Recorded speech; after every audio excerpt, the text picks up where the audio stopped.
تو اسی حقوق العباد میں اگر ہم بات کریں تو ایک والدین کی بھی حقوق ہیں. تو والدین کی حقوق میں اگر ہم دیکھیں کہ جس طرح قرآن مجید میں ہے کہ اپنے والدین کو اف تک نہ کہو، لیکن پھر اگر ہم دوسری طرف دیکھیں تو بیوی کے بھی حقوق ہوتے ہیں. اسلام میں بھی یہ بھی بتائی گئی ہے کہ وہ جو خاندانی ہمارا نظام ہے، مشترکہ جو فیملی رہتی ہے، جوائنٹ فیملی، اس سسٹم اگر خاتون وہ چاہیں تو وہ رہیں اس میں، ورنہ کوئی ان پہ لازم نہیں ہے تو الگ رہیں. تو اس دوران ہم یہ دیکھتے ہیں تھوڑا سا لوگ مشکلات میں آ جاتے ہیں کہ ہم والدین کی سنیں، کیونکہ والدین نہیں چاہتے کہ ہمارے بچے الگ ہوں، لیکن خاتون چاہتی ہیں کہ ہم الگ رہیں. تو اس دوران کیا فیصلہ بہتر رہتا ہے؟ اصل میں خاص کر کے جو والدہ اور بیوی، ان دونوں کے درمیان بیلنس رکھنا نا، یہ ایک مشکل کام ہوتا ہے ہمارے معاشرے میں خاص کر کے.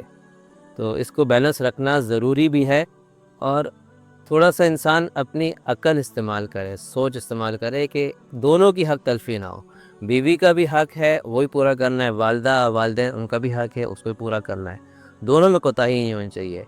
اس میں آدمی جو ہے نا کبھی ایسا کر سکتا ہے کہ جیسے بیوی کی طرف سے کوئی ضد ہو رہی ہے اور اس کی ضد پورا کرنے کی وجہ سے والدین کو تکلیف ہوگی، تو پھر کچھ ٹال مٹول سے کام لے لے، بیوی کو سمجھانے کی کوشش کرے اور اس کو بہلانے کی کوشش کرے. تو اس طریقے سے بھی کام چلایا جا سکتا ہے.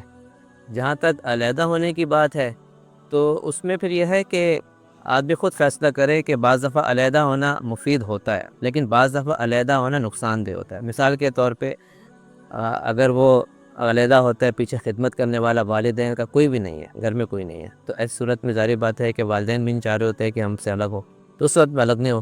لیکن اگر وہ سمجھتا ہے کہ نہیں، علیحدہ ہونے میں کچھ بہتری ہے، بہتری اس لحاظ سے ہے کہ ساتھ رہنے میں زیادہ جھگڑے ہو رہے ہیں، آپس میں اختلافات ہو رہے ہیں، تعلقات خراب ہو رہے ہیں، خاص کر کے جب ایک ہی گھر کے اندر کئی فیملیز ہوتی ہیں، بچے آپس میں لڑ رہے ہوتے ہیں. تو ایس وقت میں اگر ایک بھائی علیحدہ ہو جائے تو اس میں کوئی حرج نہیں ہے، لیکن اس میں یہ پھر ضروری ہے کہ والدین کی خدمت میں کوتاہی نہ کرے. والدین کے پاس روزانہ آئے، وقت دے ان کو، ان کی مالی مدد کرے، ان کو ان کے ساتھ ٹائم دے، ان کو جو ہے نا بہلائے، ان کو خوش رکھے، ان کی خدمت کرے، ان کی ضروریات پوری کرے، ان کی خواہشات پوری کرے جو جائز خواہشات ہیں.